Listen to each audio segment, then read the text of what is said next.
I had the police come to my house at 4 o'clock in the morning, and they said, "Here is a government.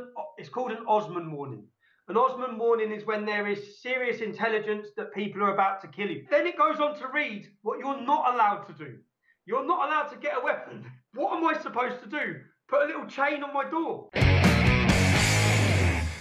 All right, guest, long form. I've been wanting to have this guy. We've been having him on. We've been having him on for a while now. It's been a while, and now he's just blowing up.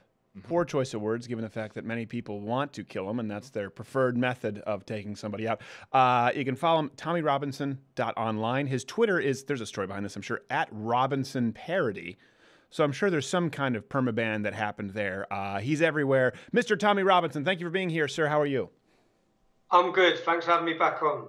Absolutely. I'm glad. Now, what's the story behind Robinson Parody? Did you lose your Twitter account? Yeah, that's not me. So I was removed from Twitter last week, 2 weeks ago. Well, I don't know why I have this written down. I was removed. Do you know the reason they gave for removing me? So first of all, they gave me a week-long ban because I said that 90% of grooming convictions were Muslim men. Grooming is the gang raping of young children in the UK. Now, that's actually a fact. 90% are Muslim men, 20% are called Mohammed. Yes. So they banned me for a week for that, and then they removed me for saying Islam promotes killing people. Well, it would seem as though the statement, unfortunately, aligns with statistical realities, and that is the problem with the Twitter. That's a trip to their algorithms. If you'd have just said, for example, Tommy Robinson is a Nazi, I think you'd be well within your rights. Of course. Well, you've been so first off, before we get into some of the very specific stories recently, you have gone completely independent. Tell people what that means and where people can best find you and support you. So I worked for Rebel Media for approximately a year, where I learned to see that the future is bringing people. I want people to see what I see. I want them to experience and see the places and the problems that I see, the people that I talk to. I wish I'd have thought of it 10 years ago. I wish I'd have been like everyone else, but I left Rebel Media. I went on my own so that I'm my own boss, so that I'm in control of the stories I run. People can follow me on TommyRobinson.online. I have plans to build a studio like yourself. I have plans as well to get a double-decker bus. I want to turn one side of it into a TV screen, and I want to travel the UK showing people what's happening in those towns and cities. So making mini documentaries about areas, going to those areas, hopefully getting out of them alive, but showing people truthfully, this is what's happening on the ground. Yeah, well, it sounds like a super secret van that we've been building up here for stateside for when we do the live shows at schools, because there's so much equipment that we have to bring and these live shows that we have to put on. Good idea if you can get that done, a double-decker bus. It's a billboard for death. It's a billboard for death with Tommy Robinson. Well, hold on. Before I continue, I want to show this one clip. This is a recent video for those of you who missed this. A little run-in that he had with a Muslim man who was threatening his life, and we'll see how it turns out. Get the fuck away from the camera. Get the fuck away from the camera. You tried to touch our camera. Yes, don't fucking try and touch the camera then. I told you that 5 times. Keep your life. I will keep my life. You're not going to take my life. Well, you think you're going to take my fucking life? Take my fucking life. And you can look. Okay. One way this is going to go, you're going to end up knocked down unconscious. I can bring the class. I can bring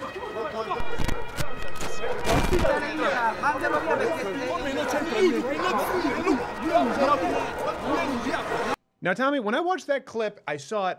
What struck me most is there was an officer there, right? That looked like there was a police officer. He didn't seem to have a problem with it because the guy was running up threatening you like this. Even in the UK, it seems as though you're well within your rights to do that. Well, the man had told me specifically he was going to kill me. I had been warned about going to that area. Do you know what? I went to Italy for the elections. And I spent an hour researching what's happening in this one city. And what I found was I found a Somalian man who went into a hospital, and whilst an Italian woman was in bed giving labour for a baby, he climbed on and raped her. I then found that an Eritrean man had chopped up an Italian girl just 2 weeks before, murdered her, raped her, chopped her body up and left it in a suitcase. I found that a 75-year-old woman had been raped just a mile from where I was standing by a Sudanese man. I found unbelievable stories, horror stories. The only sort of stories you would have previously read about in Africa or in South Africa or in the Middle East, right here in Europe. I found one case where a man Polish man was with his partner, and a gang of Muslim migrants beat him up, and then they made him watch as they gang raped his wife on a beach for hours. They made him watch. And these were stories that, again, it's just, this is Europe now. These are stories that are commonplace in every country in Europe. Well, let me ask you this. People need to realise. Because some people will say, well, why are you focusing? If you just go out looking for stories of Muslims who happen to commit crimes, you'll find them. Statistically, that's not the norm. So I went to Italy, and Italy had just had their election. And La Liga had gone from 4% to 18%. The left had been completely booted out of politics. Mm-hmm. This was a political revolution in Italy. So I asked why. Why is the country swung like this? Let's see what problems there are that have resulted in the next coalition government. The leader of La Liga says that Islam is incompatible with their country and they will probably deport 600,000. So I wanted to know why they won the election. Let's look at the problems. Let's look at what's resulted in this. And that's where I started to find unbelievable horror stories that were unthinkable crimes that you hadn't heard of on the shores of Italy, but this commonplace. Yeah. And then I found a journalist, a female journalist, who live on screen was violently and sexually attacked and dragged down the street live, reporting the news live by Muslim migrants. These are all migrants, and the story that shocked me was all 4 of those incidences I just told you. Yeah. All 4 of the men convicted had been refused and should have been deported from Italy, but they weren't. So all of this was failed asylum cases, but they were allowed to stay. So all of these victims could have been saved if the laws would have been enforced and the guidelines would have been followed. But because they weren't, and that is why the Italian people elected a new government that will remove the people in power who have left their women at prey lines. It really is unbelievable that you haven't heard of these stories. The people stateside certainly haven't, but you would think in Europe at least, you'd think it'd make, I don't know, at least the Chiron on BBC. Not at all, not at all. And you're painted as a racist, as a Nazi. One thing I think a lot of people don't realize, I mean, you were raised in, am I pronouncing it correctly, Luton?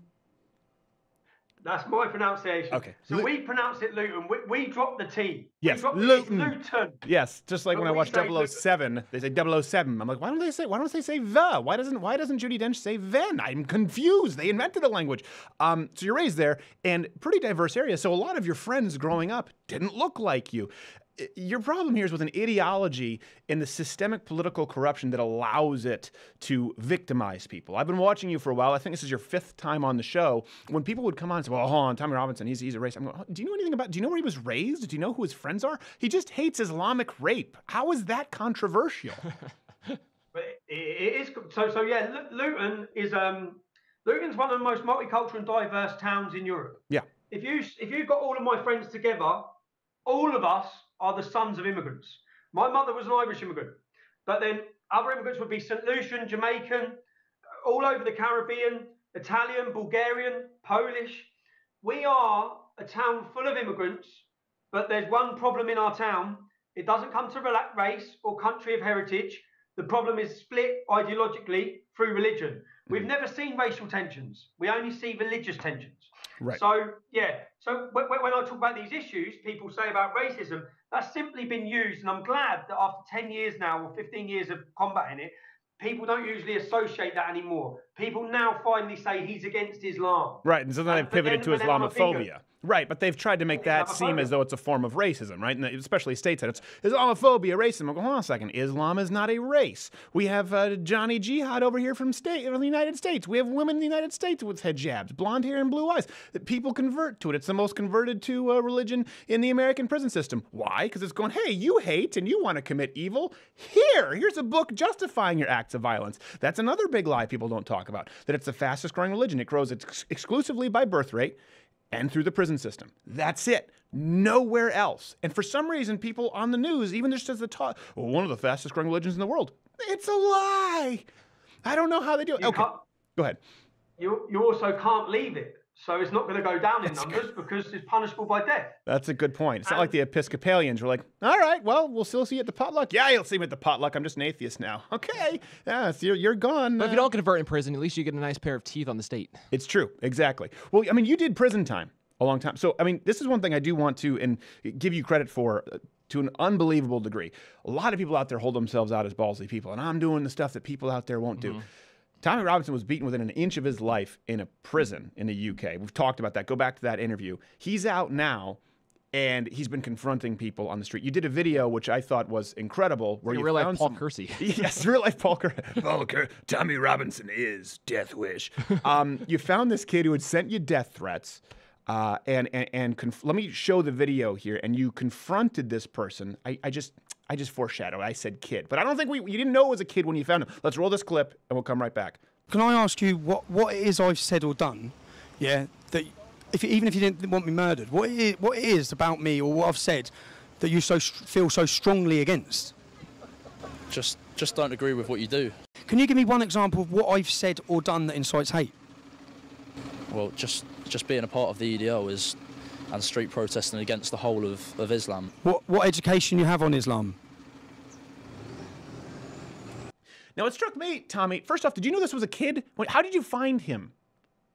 No, so basically, anyone who talks about my children, that changes it. Yeah. So I saw these videos that he put online saying, I'm going to kill your family, I'm going to slit your mother's throat, I'm going to kill your kid, I'm going to rape your daughter. And then all of these things. That little pissant sent those? Yeah.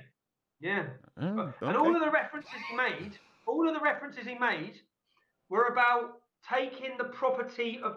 So all of it was religiously entwined with what he was saying, which for me is a worry, especially with I have 3 young children. So I then called the police. I videoed the meeting with the police. I said, are you going to take this seriously? They assured me they were. They told me how many different units and organisations were all over this. So I said, okay, fine. I then went home, but I was uncomfortable sitting at home because I knew what he'd said. And I put a £1,000 reward up on Twitter to say anyone who gives me the identity of who this man is, I'll pay them £1,000.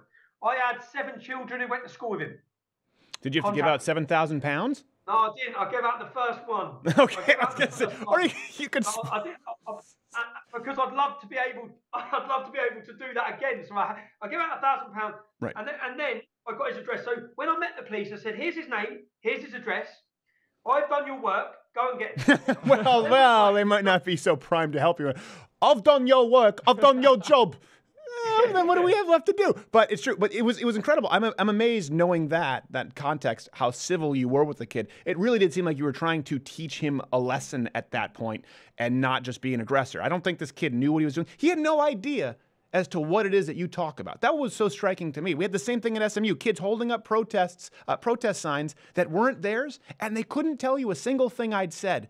Do you find that a constant when you confront people who have this idea of you? Constantly, the whole time. With this kid, I realised within seconds that he was mentally ill. Within seconds of looking at him. So this could have turned out so different. I sat outside his house for 6 hours watching his front door. And when his door opened at 6 o'clock in the morning for him to go to prayer, that's when I caught him. But then I was shocked that 24 hours after I've sat down and told the police who he is, and he put a statement out saying he's going to go kill an English lady. He could have killed an English lady. He could have killed my kids. And they done nothing. And then but then it was very apparent that he was a victim as well. Although no matter what he said, he was a mentally retarded kid who has been used and abused. That's what he was. I'd say he had the mental age. My daughter's 10. I get more sense out of my daughter. When he asked me for an arm wrestle mid-argument, an arm wrestle. So it's very clear that he had serious learning difficulties. Seriously, he had a mental age probably of a 10-year-old. And I asked him that. The first thing I said, "Have you got learning difficulties?" And he said yes. And it was clear that he did. Yeah. And then that's why I rang him an ambulance. But and if you look, we've had 3 terrorist attacks in the UK that have all been from people with mental ages of young children. Yeah. That are used, abused, sent out to bomb.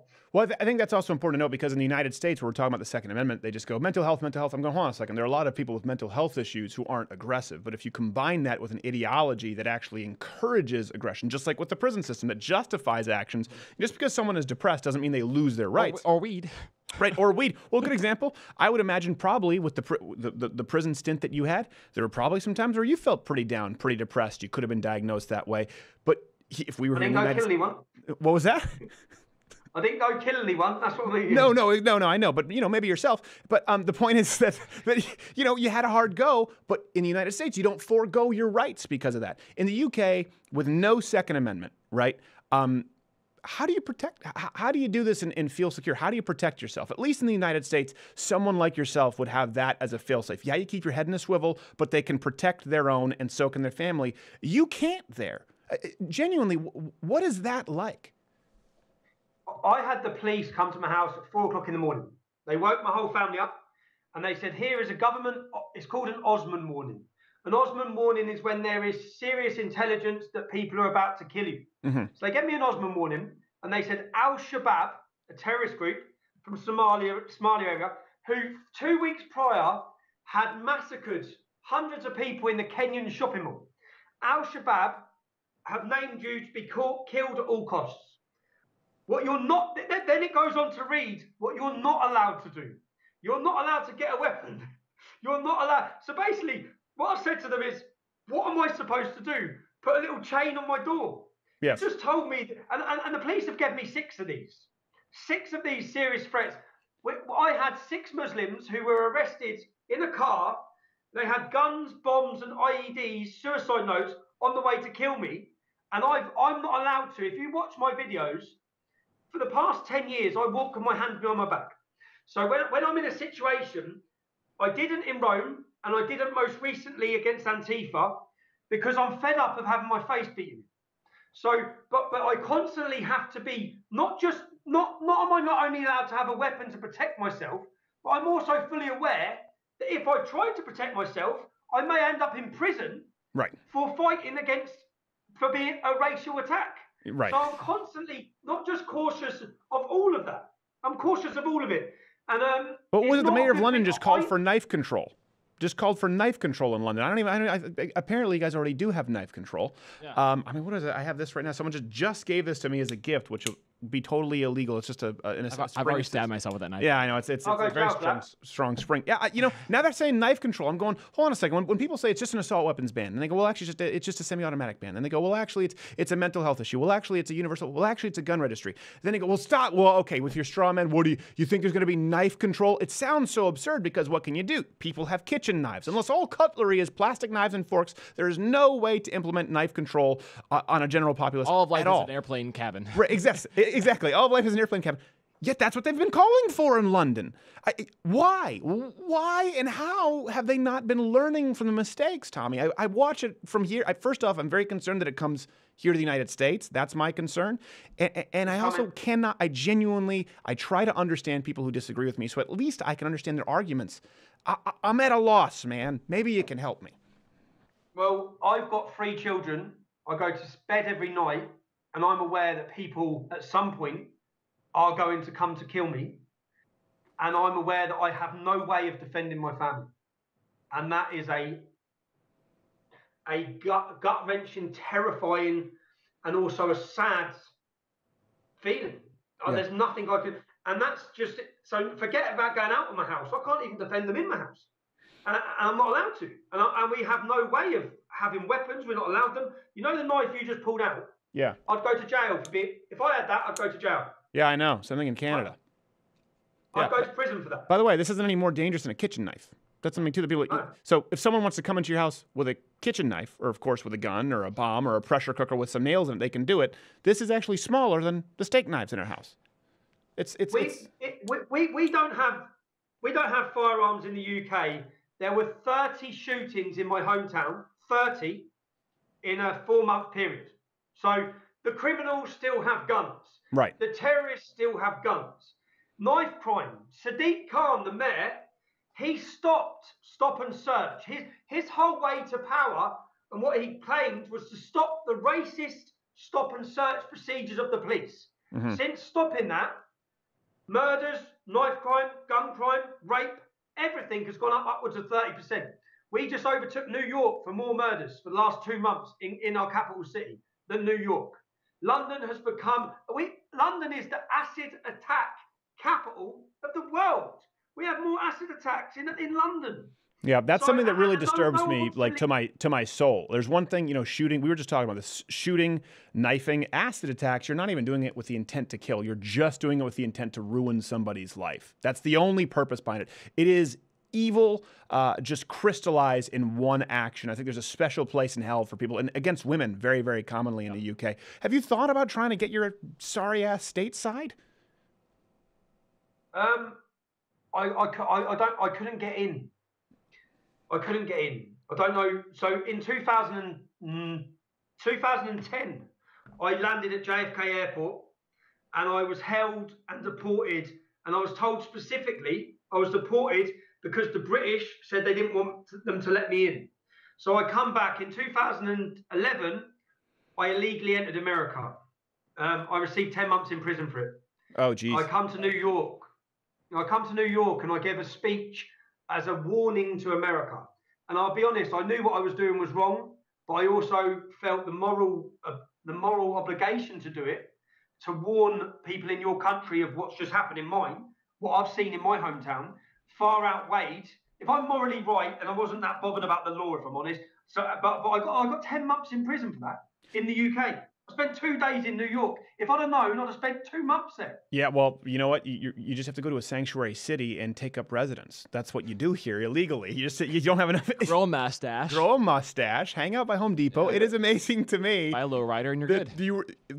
Tommy, Robin, you are the one person who has been caught for entering the country illegally and actually followed the law and went back. The Americans didn't prosecute me. It was the British. Oh. I got home. I got in on September 10th, 2011. I got in through JFK Airport. I was then arrested 6 weeks later by the British on the motorway in the UK. I was straight away remanded in prison, and I spent 22 weeks on solitary confinement for 2 days in New York. Maybe and you know the maddest thing? Maybe the British would put a law. Before I did it, I found ISIS fighters who had done the same crime. And none of them went to jail. None of them. Well, that's because Nancy Pelosi said that would be mean. Tommy, here's what, listen, you should never enter the country illegally, but it's very easily to fly to the hellhole that is Mexico, and Google Maps El Paso. You're welcome. That's what ISIS does. That's what these people do terrorists do all the time. I'll be in your studio next week. Well, listen. Have you thought about going to Poland, at least? They seem to have their act together. Poland seems to be the one place right now. Well, now I guess you're saying Italy. I haven't been following it a ton. I know Lauren Southern was following that story. But Poland seems to be the one place that's kind of just an absolute turn of events where they're going, no, we're not being beholden to the political. We're not doing this. We're not allowing our culture to be. Balls finally dropped. Yeah. It seems as though Poland ain't taking no crap. Is that the only place left? No, Hungary, Poland, Czech Republic, Austria. There's a growing movement and a growing grouping together of countries. I went to Poland for their Independence Day. What you realise with Poland is Poland was wiped off the map for so long. Right. Poland has suffered under communism. Hungary, Czech Republic, these countries know what it's like to lose your freedom, to not have your freedom. So does East Germany. That's why the biggest resistance for the Alternative for Deutschland political movement, it's in East Germany. Because these people know what it's like not to be able to talk about something, not to be able to speak about, and that's what. So replace communism with Islam, and that's what we're now seeing. And these countries, Viktor Orban is being re-elected tonight for his 4th term as a leader of Hungary. He was arrested in 1987 for opposing communism. There's a famous picture of him being held. These people know what it's like to fight for their freedom. I'm from a generation now in Britain and in Europe, where we think this peace that we have, we think this is life. This has never been life. People have never had such an easy life, and we're willing to give it away because we have taken it for granted so much. That's what I see. Yeah. That's what I see happening. And by the way, this isn't the first generation to do that. That's the thing. Remember, if you remember the famous speech with Pearl Harbor, a generation of playboys. They thought America, there was a generation of playboys. They had, been fattened up this generation. They were kind of at this point, they were post Great Depression. They were saying these younger people in America had become sort of stagnant. This idea that they were living a life of luxury. They were bon vivants, and Pearl Harbor shook them up. It only takes one event. That's the thing. It's just we've gone a long time without it being a global catastrophic event. I guess I always thought that maybe Europe, since you guys all got kind of screwed until we jumped in, would have remembered it a little bit more. But no, it really is remarkable. I mean, that's one constant that I notice with what you do. Anyone who watches your content, again, TommyRobinson.online, they would know. The people who hate you don't know. You address Islam, the political ideology that it is. And we see that happening. We see it with actual Sharia law in courts across Europe. People here say, that won't happen here. It's happened. It has happened. It is just as much a political prescription as it is a religion. It's not the same as Christianity. It's not the same as Buddhism. It's not the same as Hinduism. It's not the same as any other religion. And so when people jumped on, for example, Ben Carson, he said, I believe that I think he said the Constitution and the Quran, or he said the Constitution and Sharia law. I don't know exactly what it was, either the Quran or Sharia law. He said, I believe they're incompatible.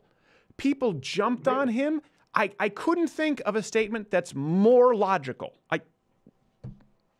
And the people who jump on him, and the people who you said come up to oppose you, and the people who stop me in the street, they have no idea what we even stand for, and they have no education. When I have people coming up to me to argue the point for Islam, and the first thing I ask them is, tell me what you know about the Prophet Muhammad. Diddly squat, nothing. Have you read the Quran? No. Mm-hmm. So what, you're defending something you know nothing about, yet here you are calling me ignorant. I've looked in and researched every point I'm talking about, and you're here to shout me down with nothing. But I think that Britain now and Europe, especially my country, is so primed and ready now more than ever. The response I get now in public is a very heartfelt and warming response for me, because after years of being slated or slandered, and the media, what I sometimes laugh about, I take enjoyment in the fact that the government, the media, the police, they've all done everything they can to try and ostracize and destroy what we're saying and who I am. And right now I've got more support than I've ever had. So that's a good point. And I have noticed that, Tommy. I've noticed that because I will say for a while they were relatively successful. And I think maybe this going independent and getting your message out there. I mean, you're all over the place. I've seen people who say, I hate Tommy.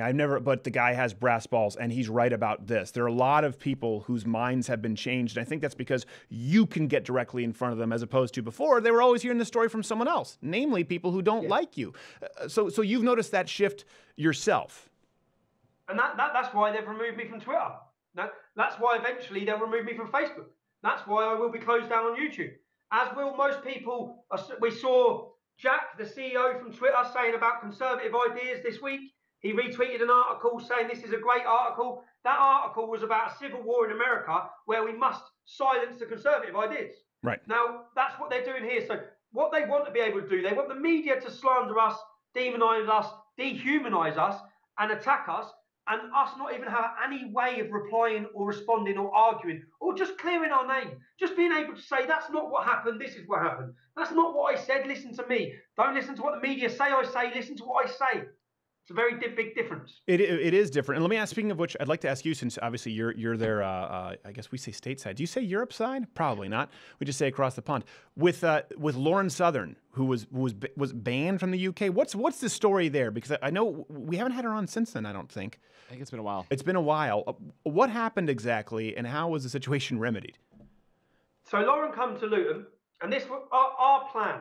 Our plan was to launch a media channel that will cover the whole of Europe, that would look something similar to InfoWars, but it would be hosted by myself with Lauren. Now, obviously, they're aware of what our plan was, and Lauren has been banned for life from the UK.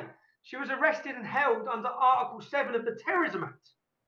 She was held under the Terrorism Act. Now, what she did is she come to Luton. So I just want to make this clear. It seems to me that Lauren Southern, but not terrorists, are being held under the Terrorism Act. Am I getting that correct? And when Lauren 110-pound blonde chick. We've had 450 ISIS fighters return. 1,000 jihadi brides have come back to the UK. We've just had a preacher who's banned from preaching in Pakistan tour our country. We had a terrorist who was one of the most recent cases last year, he tried to join ISIS in Italy. He lived in Italy, a Moroccan living in Italy. He tried to join ISIS. They stopped him. He told them, I want to be a jihadist. They then put him on the watch list. He then left Italy. He come to London. They didn't stop him. They didn't arrest him. They actually watched him as he got in a van and he went and killed 9 people. But he wasn't stopped.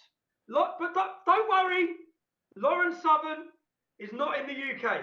We're all okay. Good Lord. Constant I'm hearing is that is they say we're fear mongering, right? Yeah. But they're afraid of ideas. I'm afraid of bombs and rape on beaches. Yeah, exactly. I think I would say that's I don't even know if that classifies as a phobia. I would say that's a legitimate grievance. Being raped mercilessly on a beach and not being a fan of it. Yeah. I would say you have a legitimate cause for concern. Ideas. Lauren Ben Shapiro, Southern? most dangerous man. Yes, Ben Shapiro, world's most dangerous man. So Lauren is banned for life from the UK. That's a pretty serious ban.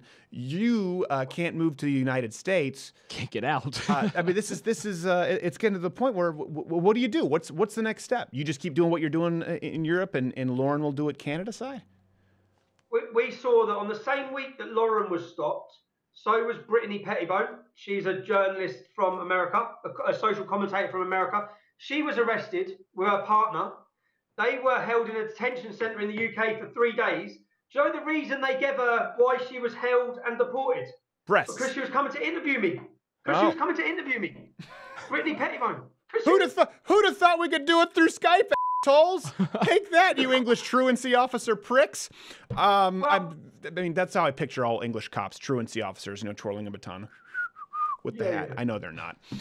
Just like not all Canadian cops are Mounties. So the reason was interviewing you. I mean, at a certain point, it does. I hope people watch this interview and see your content and go, all right, there is a bigotry of soft expectations. There's a bigotry of low expectations. Because let's say I hate you. Let's say I hate Lauren Southern. Still, to ban someone from the country simply for interviewing you. I remember when I first interviewed Imam Chowdhury. First off, we had to set up a whole separate Skype account, remember, and everything. And we got a whole different computer. It was the first time I ever interviewed Dean Cain and Imam Chowdhury in the same show. But now he's being double converted in prison. So. Yes, well, exactly. But back then, this was about 2 years before he was sent to prison. And on air, he basically praised ISIS. And you talked about Syria. He basically said, I deserve to die on air when he was talking about it. He said, I deserve to die, and he praised ISIS. And I'm going, hold on a second. This guy is speaking in the UK where people have been arrested for speaking things far. Someone was arrested for doing a cover of Kung Fu Fighting, and it was considered racism because someone heard it outside of a karaoke bar. And this guy just said he supports ISIS and wants me to die. And he's going to hang up and go have himself a sandwich. I couldn't get my head around it. I don't know what to do about it. I can't believe that this is a country. I've organised, so after they stopped Brittany Pettibone, the journalist, from interviewing me, by the time they deported her 3 days later and she walked out of the Austrian airport, I was waiting with a camera. So as she walked out, I said, well, they haven't won. We're now going to do that interview right here. And it's going to be watched by 100 times more people than would have watched it. Thousands of people. And they stopped Martin Sellner coming. Martin Sellner is a part of Generation Identity. That's not my politics. I'm not an identitarian. But what they did, by stopping him, he was coming to speak in Speaker's Corner. Speaker's Corner in the UK, if you know about it, there's 300 years of history. Some of the most controversial figures in our history have spoke there, from Karl Marx to Lenin to George Orwell. It's the one place in our country that we're supposed to have free speech. But now, because of Islam, because there's a mafia mob of Muslims there, they are now worried by people who will talk about Islam going there. So they arrest them, they detain them, they deport them. That's their answer to it. Yeah. Now, the week after that, I turned up at Speaker's Corner and I delivered his speech. And I delivered it to thousands of people. And it was a brilliant moment for us. It felt like a real triumphant moment for free speech. Yeah, that's what. But since then, Twitter have removed us. And on the 6th of May, I'm organising a march from Speaker's Corner to Twitter's offices with Milo's coming over. I'm hoping Gavin McGuinness. I'm hoping Stefan Molyneux. Lots of characters, lots of people. Because our battle with Islam, or our battle to talk about Islam, that's what our battle is. We're not even allowed to talk about it. Right. So now, the issue of free speech is such a pivotal point now in Britain. Yeah.